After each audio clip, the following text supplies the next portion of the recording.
Hello my dear students, very good morning to all of you.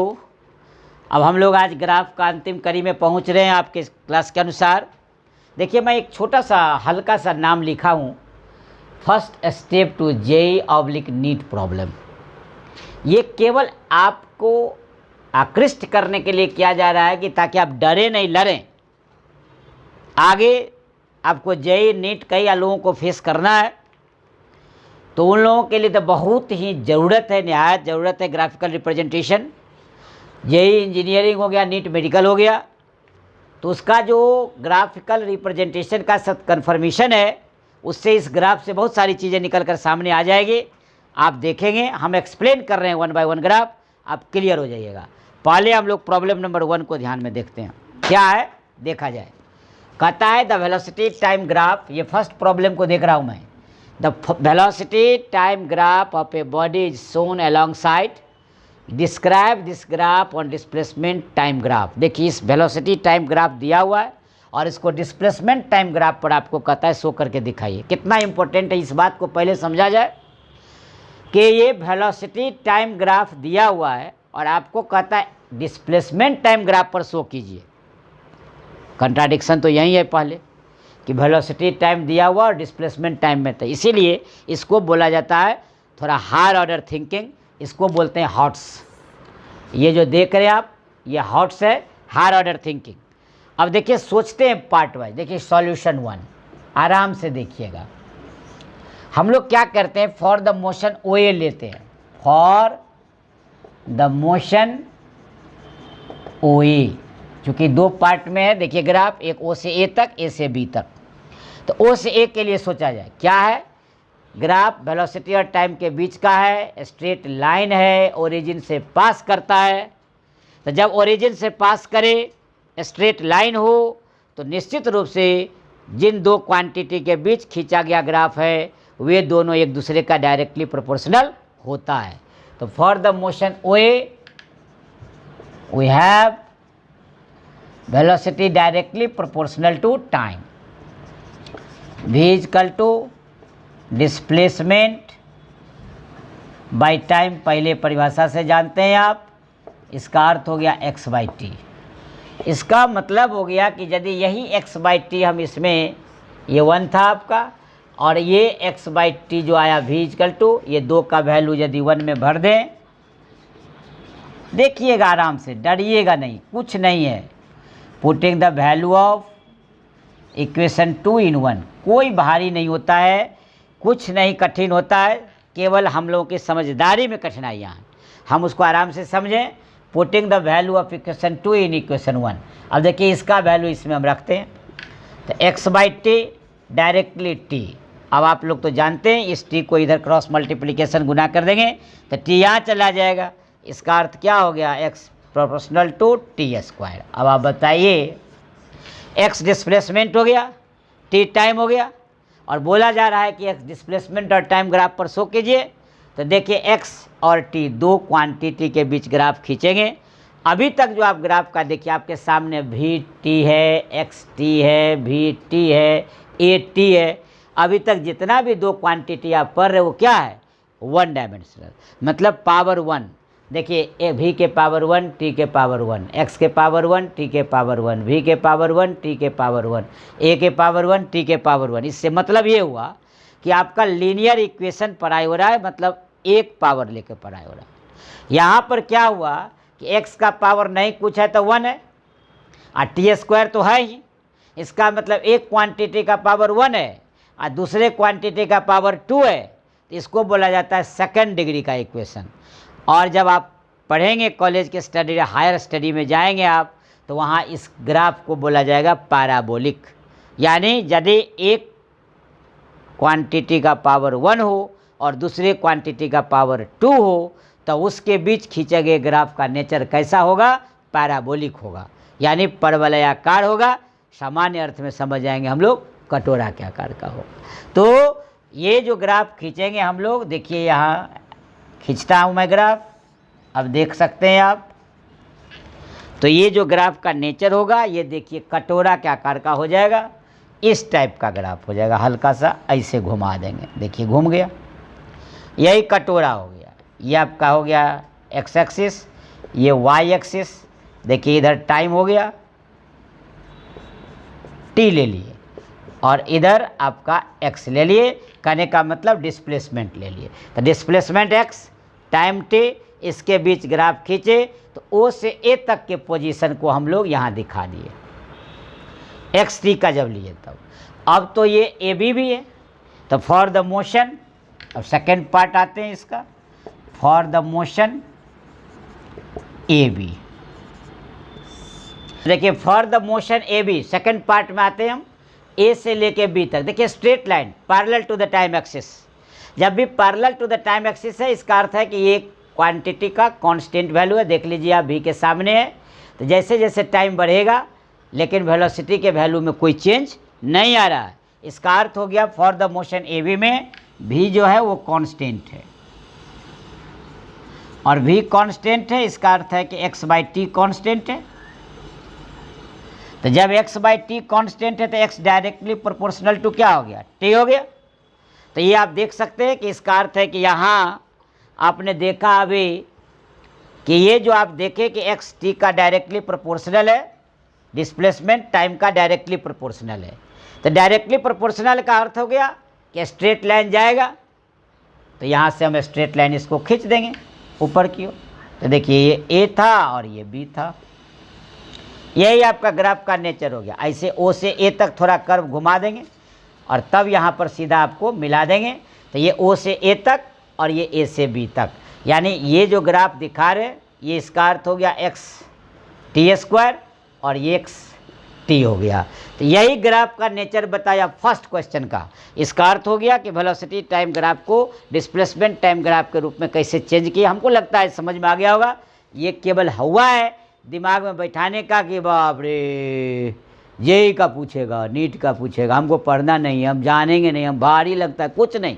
क्या नहीं समझे आप कि वेलोसिटी डायरेक्टली प्रोपोर्शनल है, चूँकि स्ट्रेट लाइन है। देखिए v का वैल्यू रख दिए, क्रॉस मल्टीप्लिकेशन कर दिए, हम बता दिए कि एक ही इक्वेशन में यदि दो पावर हो, एक अलग एक और एक दो, 1 और 2, तो वह सेकंड डिग्री इन इक्वेशन कहलाएगा। और वैसी स्थिति में ये पैराबोलिक होगा, कटोरा का आकार को घूम जाएगा, कर्व हो जाएगा। आपके क्लास में पढ़ना है भाई, हम कोई बाहर से नहीं ला रहा है। इक्वेशन ऑफ मोशन आप पढ़ोगे या पढ़ लिए होगे बहुत सारे स्कूल में, बच्चे अपने अपने स्कूल के वीडियो पर, अपने अपने स्कूल के ऑनलाइन में। मैं ये बता देना चाहता हूँ कि आपने फार्मूला नंबर 2 पढ़ा था, एस बराबर U T plus half A T square. उसमें देखे होंगे आप टी स्क्वायर आया था कि नहीं आया था, तो टी का पावर 2 आया था, लेकिन आप विवेचना नहीं किए होंगे, डिस्कस नहीं किया होगा, आपको कोई बताया नहीं होगा। मैं इस बात को बता देना चाहता हूं कि आपके स्कूल में कोई वीडियो में नहीं आया होगा कि ये पैराबोलिक फंक्शन है। ये आपका केवल इक्वेशन ऑफ मोशन बता दिया, एस बराबर U T plus half A T square. मैं आपको क्लियर कर दिया यहाँ कि ये जो है एस डिस्टेंस और ये टी स्क्वायर, ये सेकंड डिग्री इक्वेशन है, इसलिए पैराबोलिक। और यहाँ देखिए ये भी सिंगल, ये भी सिंगल, इसका भी पावर 1, इसका भी पावर 1, डायरेक्टली प्रोपोर्शनल। देखिए फिर आ गया स्ट्रेट लाइन। तो इस तरह पहला प्रॉब्लम को हमने सॉल्व किया। अब आते हैं हम लोग दूसरे प्रॉब्लम पर। अब देखिए प्रॉब्लम नंबर 2 को देखिए, थोड़ा ध्यान से देखेंगे आप, थोड़ा अच्छा सवाल है ये। The velocity time graph for a car moving on a straight road is shown alongside, draw an acceleration time graph corresponding to the given velocity time graph. Clear हो गया कि आपको जो दिया गया ग्राफ है वो वेलोसिटी टाइम है। देख लीजिए आप, वेलोसिटी और ये टाइम है। आपको ड्रॉ किसका करना है, एक्सीलरेशन टाइम का। तो हम लोग एक्सीलरेशन टाइम पर लाएंगे, तो इसका अर्थ क्या हुआ, हर एक पार्ट में हमको एक्सीलरेशन चाहिए टाइम के साथ। तो यहाँ पर 3 स्टेप है, ओ से ए है, ए से बी है, बी से सी है। तो हम लोग हर स्टेप को जर्नी के दौरान, यात्रा के दौरान देखते हैं। देखिए सॉल्यूशन हो गया 2 नंबर। तो फॉर देखिएगा मोशन ओ ए, यानी ओ से लेके ए तक, for motion O A, for motion O A हो गया, ओ से ए तक। देखिए क्या है, इनिशियल वेलोसिटी क्या है, 0। फाइनल वेलोसिटी क्या है, भी दिख रहा है आपको, यहाँ 0 से शुरू है और देखिए फाइनल भी दिखा रहे हैं। इसका मतलब हो गया कि फाइनल भी, देखिए टाइम इंटरवल, यानी टाइम ड्यूरेशन कितना लिया, यहाँ से लेके यहाँ तक पहुँचने में। देखिए टी दिखा रहा है, तो यहाँ हो गया t। अब एक्सेलरेशन निकाल दीजिए। क्या परिभाषा बताए थे एक्सेलरेशन का? Rate of change in velocity is called acceleration, यानी change in velocity by time interval. तो चेंज इन वेलोसिटी क्या हो गया? v माइनस 0 अब बाई टी, देखिए आ गया v बाई टी। इसका अर्थ क्या हो गया? एक्सेलरेशन का जरूर कोई ना कोई वैल्यू आया, हम उसको मान लेते हैं a, यानी एक्सेलरेशन v बाई टी यानी जरूर वैल्यू आया, इसको हम लोग बोलते हैं a मान लेते हैं, यानी a से माने माना।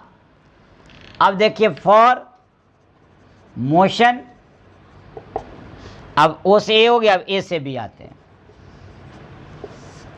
फॉर मोशन a से b में आ जाइए। a से b में क्या देख रहे हैं आप? इनिशियल वेलोसिटी, एकदम सेम प्रोसेस, कोई नया अलग नहीं। हम बार बार बोले हाँ भारी नहीं है, एकदम हल्का है, सोच अच्छी होनी चाहिए। Initial velocity v, final velocity v। क्यों?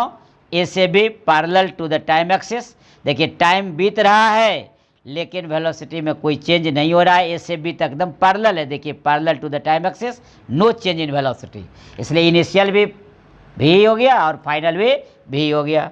देखिए टाइम इंटरवल, अब क्या है टाइम इंटरवल? यहां से यहां गया तो t डैश में से t घट जाएगा। एक्सेलरेशन इस केस में निकाल दिया जाए। चेंज इन वेलोसिटी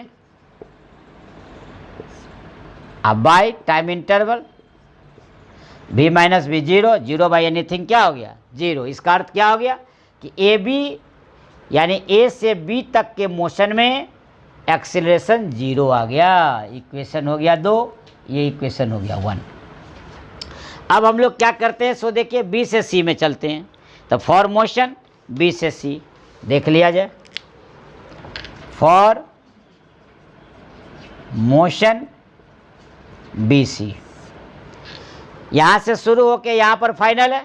देखिए फाइनल को हम v डैश दिखाए हैं, ध्यान देंगे आप, यानी यही लाइन यहाँ जाके टच करता तो वेलोसिटी v डैश होता, और यहाँ शुरुआत है कहाँ से? तो v से। तो हम लोग फॉर मोशन बी सी में दिखा रहे हैं initial velocity v, final velocity v dash, time interval t double dash में से t डैश घट जाएगा। देखिए यहाँ से यहाँ हुआ है तो इतना ही दूर टाइम लगा, तो t डैश में से डबल डैश में से सिंगल डैश घट जाएगा। अब यहाँ जगह बना देते हैं तो एक्सेलरेशन निकल जाएगा। फाइनल में से इनिशियल घट जाएगा। क्लियर? इसका अर्थ है कि कुछ न कुछ एक्सेलरेशन यहाँ भी आया, इसको हम ए डैश मान लिए, यानी ए डैश से माने माना। इससे क्लियर हो गया? देख लीजिए आप कि ओ से ए मोशन तक एक्सेलरेशन निकला, ए से बी तक एक्सेलरेशन 0 हो गया, और बी से सी में भी एक्सेलरेशन निकला। तो इससे क्लियर हो गया कि आपका एक्सेलरेशन आया टाइम के साथ। तो अब हम लोग क्या करते हैं? कहता है कि आप इसको ग्राफ खींच दीजिए। देखिए यहाँ लिखा हुआ है ड्रॉ एक्सेलरेशन टाइम ग्राफ। तो हम लोग क्या करेंगे? एक हल्का सा एक ग्राफ खींच देंगे यहीं पर, छोटा सा जगह को बनाते हुए।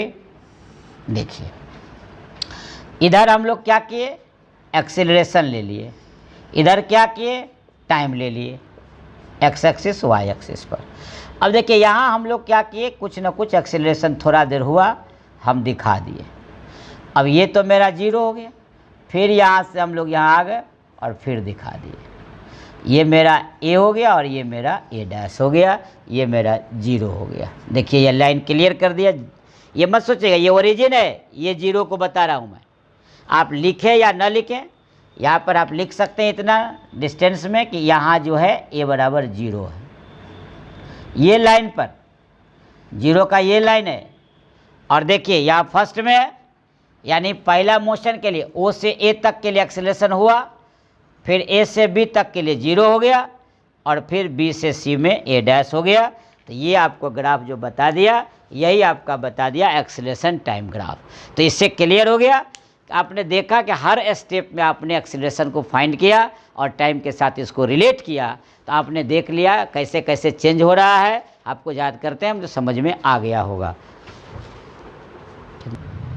अब देखिए ये थर्ड क्वेश्चन बहुत ही हॉट सा है, हायर ऑर्डर थिंकिंग है, ब्रेन स्टॉर्मिंग क्वेश्चन इसके लिए बोला जाए आपके स्टैंडर्ड के अनुसार। ये काफ़ी इंपॉर्टेंट क्वेश्चन है। देखिए जैसा नाम वैसा काम, जेईई और नीट के लिए लिखा हुआ है टॉपिक हेडलाइन, वैसा ही ये क्वेश्चन भी है। मज़ेदार क्वेश्चन है, देखिए आप लिखा हुआ है look at the graph A to D and state with reasons which of these no can not possibly represent one dimensional motion of the particle.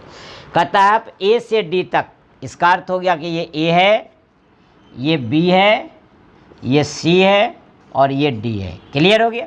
ए से डी तक लुक एट करने के लिए कह रहा आपको। और आपको कहता है वन डायमेंशनल मोशन ये नहीं है, कैसे? इसका ये कैन नॉट पॉसिबली, नहीं संभव है।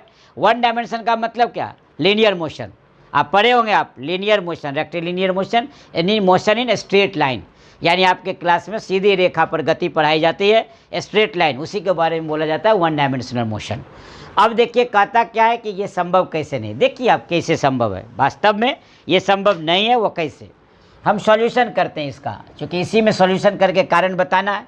देखिए ये एक्स है, एक्स का मतलब डिस्प्लेसमेंट, ये टाइम, ये डिस्टेंस, ये टाइम। हम क्या करते हैं, यहाँ इसका एक पैरेलल लाइन खींच दिए। आप तो खींच दिए पैरेलल।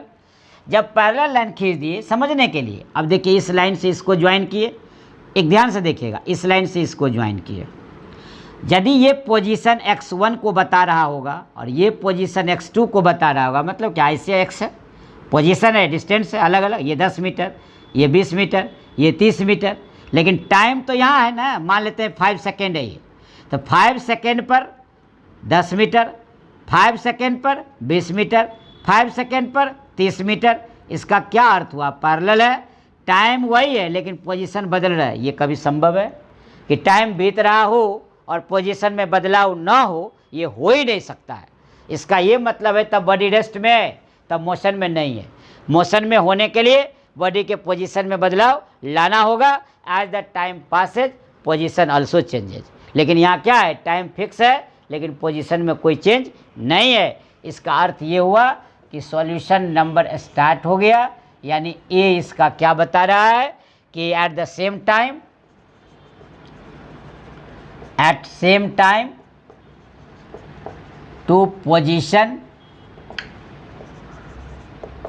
will be different है ये फिगर में, ग्राफ में। सो it is not possible, so it is not possible. इसका साधारण अर्थ समझिए आप कि यदि आप शाम के 7:15 पर आप अपने घर में हैं, शाम के 7:15 में आप अपने स्कूल में हैं, शाम के 7:15 खेल के मैदान में, शाम के 7:15 में आप एटीएम से डाका डाल रहे हैं। संभव है? नहीं है। इसका अर्थ है कि सेम टाइम पर डिफरेंट पोजीशन संभव नहीं है। इस तरह हो गया। नंबर बी में देखिए, सेम चीज़ बी में मान लेते हैं, यहाँ भी हम इसके पैरेलल खींच दिए, तो ये देखिए एक पोजीशन यहाँ है, देखिए आप गौर से, ये टाइम है, ध्यान से देखिए, ये टाइम है और ये वेलोसिटी है। तो इसी टाइम पर ये वेलोसिटी, इसी टाइम पर ये वेलोसिटी, इसी टाइम पर ये वेलोसिटी, बात तो फिर बराबर हो गई। यानी सेम टाइम पर डिफरेंट वेलोसिटी होना संभव नहीं है। यानी हम बोल सकते हैं कि at same time different velocity is not possible. एकदम क्लियर, जैसा वैसे इसमें वैसा ही इसमें। ये टाइम फिक्स कर दिया हम। अब देखिए इसका नाम हम दे दे V1, इसका V2, इसका V3, तो क्या हो गया, यदि ये टाइम T1 है तो यदि 5 सेकेंड पर वेलोसिटी आपका V1 है, फिर अगले 5 सेकेंड पर V2 है, अगले 5 सेकेंड पर V3, मतलब क्या 10, 20, 30, टाइम वही है, वेलोसिटी बदल रहा है, ऐसा संभव नहीं है। At same time different velocity is not possible, इसलिए ग्राफ ही पॉसिबल नहीं है। So it is not possible. अब तक क्लियर होते जा रहा है कि क्यों नहीं पॉसिबल है। नंबर सी में आइए। सी ग्राफ ये देखिए, स्पीड है, ऊपर है तो अच्छा बात है, नीचे भी आ गया, फिर ऊपर चला गया। और हम पहले ही परिभाषा बता दिए थे, speed during the motion never be negative, यानी ड्यूरिंग मोशन स्पीड कभी निगेटिव नहीं होगा। वेलोसिटी निगेटिव हो सकता है, एक्सेलरेशन निगेटिव हो सकता है, स्पीड निगेटिव नहीं होगा। तो सी में कहना चाहिए हमको कि speed never be negative, so it is not possible. इसलिए ग्राफ जो है पॉसिबल नहीं है। शो मतलब हुआ ग्राफ, शो का मतलब ग्राफ, शो का मतलब ये ग्राफ। अब नंबर डी में आइए, देखिए टोटल लेंथ, ये इधर टाइम है, ध्यान दीजिएगा, ये आपका टाइम दिखा रहा है, ये भी टाइम दिखा रहा है। देखिए टोटल लेंथ इधर बढ़ा, अब फिर टाइम बीता, देखिए यहाँ से यहाँ तक टाइम आया तो ये घटिए गया, अब फिर टाइम बढ़ा तो देखिए बढ़ गया। तो बढ़ना तो ठीक है, लेकिन जैसे जैसे टाइम यहाँ बढ़ा है तो लेंथ क्या कहा, घट गया, जो संभव नहीं है। तो as time increases length never decreases, clear है। As time increases length never decreases, so graph is not possible. अब तक क्लियर हो गया होगा कि क्यों नहीं चारों पॉसिबल है। कितना अच्छा से समझा दिए, चारों ग्राफ क्लियर हो गया। इस तरह आपका ग्राफिकल रिप्रेजेंटेशन पर बहुत सारी बातें क्लियर हो गई। जब इक्वेशन ऑफ मोशन हम लोग फिर पढ़ेंगे, फिर ग्राफ की चर्चा होगी। तब तक आपके लिए लेते हैं शुभ विदा। रखें आप अपना भी ख्याल, टेक योर सेल्फ। सबक है, फिर मिलते हैं अगले टॉपिक के साथ अगले दिन।